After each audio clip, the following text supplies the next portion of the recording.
Fuqishëm kundër Hashim Thaçit, qëndrimet e Fatos Gecit.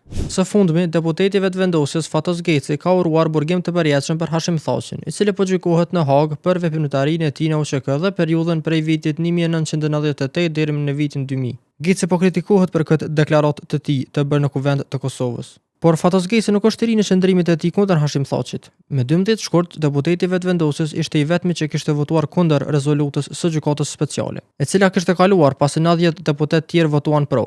8 ditë më pas, me 20 shkurt, Geci, si antar i Komisionit për Buxhet dhe Financa, kishte votuar kundër bashkë me 2 deputet tjerë të vetëvendosjes për ndarjen e 8 milion eurove për mbrojtjen ligjore të krerëve të UÇK-s. Procesi është drejt përfundimit dhe shteti ynë ka përkrahur mjaftueshëm financiarisht, ishte arsyetuar ai. E po në shkurt të vitit 2025, doktori i shkencave të ekonomisë Fatos Geci në profilin e tij në Facebook kishte shprehur mllef ndaj prorëve të UÇK-s. Ai, pa i përmendur me emra, tha se qysh bre si patët këmbët më të ngadalshme me ju vrash shkijet e na kishit shliru, po iket si leprat me shpejtësinë e dritës.